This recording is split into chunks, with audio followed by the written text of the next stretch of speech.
I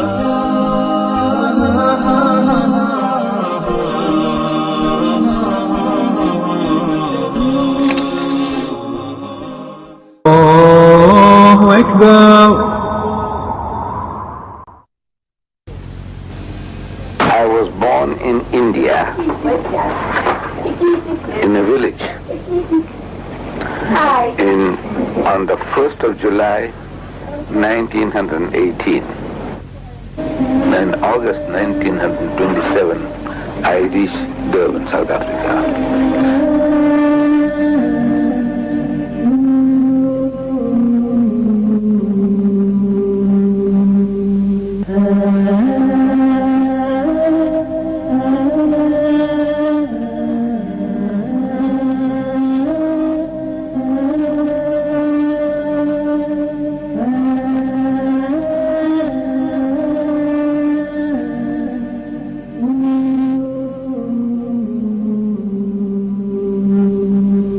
This is the Madrasa Arcade in Durban, South Africa.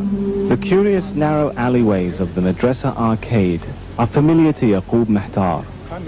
Over 50 years ago, he and his young friend Ahmed would wander through the marketplace on their way to the tailor shop of Ahmed's father, Šejh Didat. And this is the shop of Mr. Didat Senior. 9-year-old Ahmed Didat moved to Durban in 1927 to join his father Hussein, who had settled there a few years earlier. Ahmed's voyage to South Africa had been long and difficult. In fact, he almost never made it to the streets of Durban.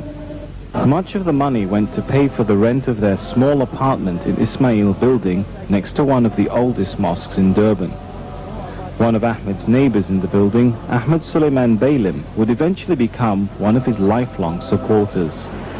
This is the building, and on the right you see this apartment here. Ahmed Didat and his family stayed, and I used to be his neighbor. Next one, which is in apartment number 2. So you are very close. So we're very close. In fact, nice people, but the family was very poor people. Ahmed enrolled at the Anjuman school, where he was in Standard 4. It was the first time he had seen the letters ABC and heard the words yes and no. In 6 months' time, however, he had learned English and became the top of his class. He was promoted to the next standard, where he also excelled academically. Every day he walked to school and back home because his father couldn't afford the bus fare of 2 pennies. He later moved on to Sastry College, a respectable school built by an Indian immigrant to South Africa. Ahmed showed up for the first day of his new school in his clean new uniform, ready to hit the books. But this is where Ahmed Didat's education came to an abrupt end. He must have spent only a few hours walking these corridors, because after only 3 days at college, his father pulled him out. Financial considerations put an abrupt end to him furthering his education. His mission was outside Durban in the rolling hills of rural South Africa. Ahmed took a job in a country store called the O.N. Muhammad Shop. Just across the way was the enormous Adams Mission Complex, an institute where young missionaries learned how to convert others to Christianity.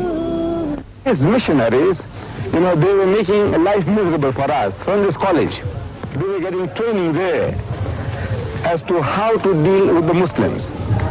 And as they came to do their shopping here, they asked us questions. Criticism, actually. He says, Muhammad has so many wives. I knew nothing about that. He says, Muhammad spread his religion at the point of the sword. I knew nothing about that. He says, he copied his book from the Jews and the Christians. I knew nothing about that.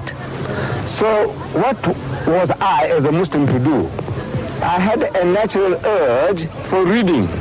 And one Sunday morning, going into my boss's warehouse, go down, I was rummaging through a pile of old newspapers, looking for some better reading material than newspapers to read. And as I was looking for such a material, I came across a worm-eaten book.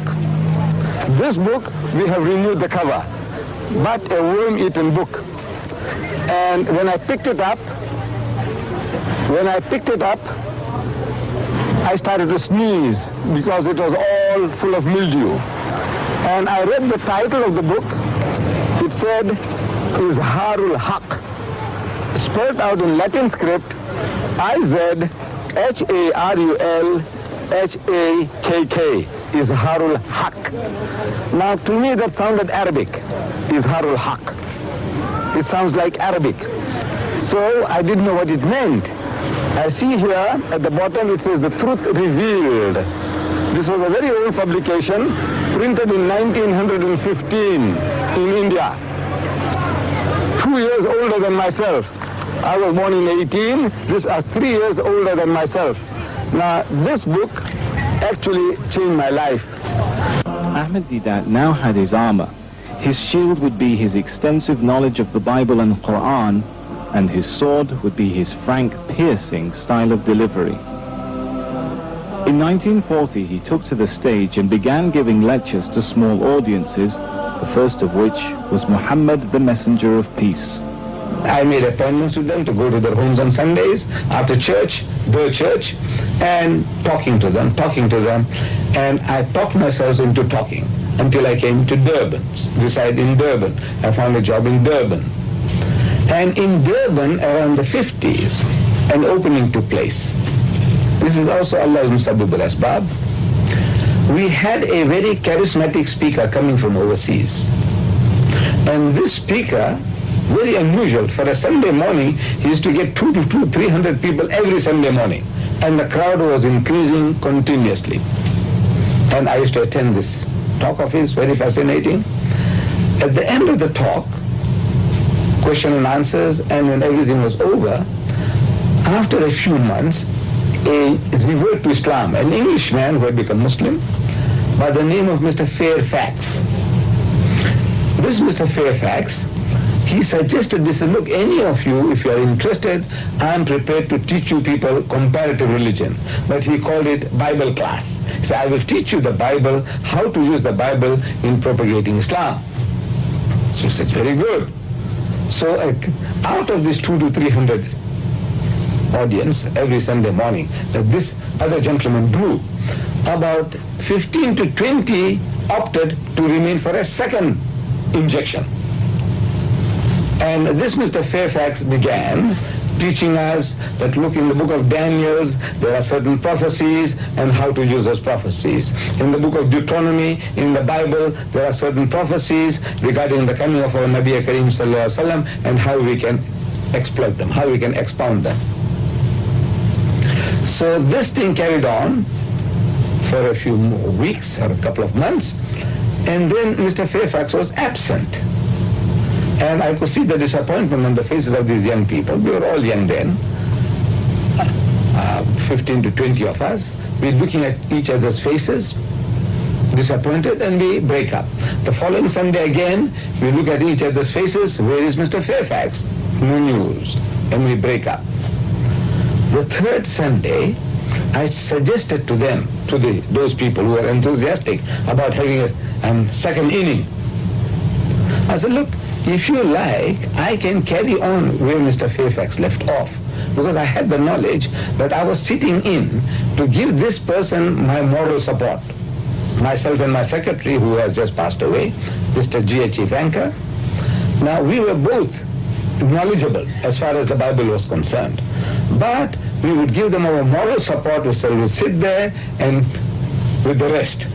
Now I said, look, if you like, I will carry on from where Mr. Fairfax left off, and if you get bored, tired, fed up, just yawn, and there will be notice enough for me to stop. And for 3 years, I continued talking to them, and I discovered now that that was my best way of learning, because there is no better way to learn than to teach. As our Nabi Kareem Sallallahu Alaihi Wasallam, he said, "Ballighu anni walau ayah."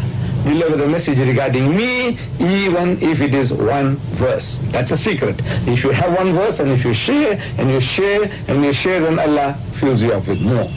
I didn't know that then, but I can now realize what was happening. Teaching them. Then I had some visitors used to come along. There were some visitors coming from Johannesburg, and they stayed in for my class. And they felt that they can exploit my talents, so they said, look, we are having a birthday celebration of the Holy Prophet Muhammad sallallahu alaihi wasallam in the City Hall of Johannesburg, and we would like you to come and speak to us. So I said, I'm a working class man, I can't afford these trips, but if you give me an air ticket, I will come. So they gave me an return air ticket, and for the first time in my life, I traveled by air to reach Johannesburg and deliver the lecture. Now that gave me an idea. But if I can lecture in the City Hall of Johannesburg, what is wrong with the City Hall of Durban? So we organized a lecture here in the City Hall of Durban. And it was in 1958, December 1958. As a result of that, two Caucasians, white people, Europeans, they started visiting our offices in Madrasa Arcade. And subsequently, twice, a certain type of conversion took place that we converted to those two white gentlemen who were coming to my office. We converted them in the West Street Mosque here in Durban, and then another two within a week, an Indian and a European again in the Jummah Masjid, Durban. So there was somebody watching. Allah watches all times, but there was somebody else who was witnessing our work. An elderly gentleman by the name of Haji S.I. Kadwa. So after the second conversion of people in the Jummah Masjid, the man, while he's tying his shoelaces, I'm also on the same bench tying my shoelaces, he's telling me that he had observed my work, what I had been doing, and he likes it very much.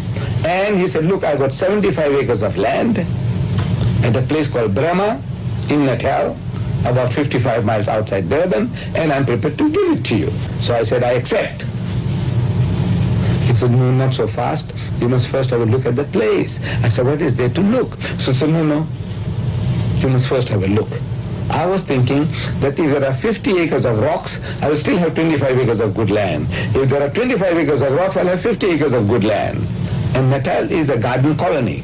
This colony is called a garden colony with all its greenery and beauty and natural qualities about it.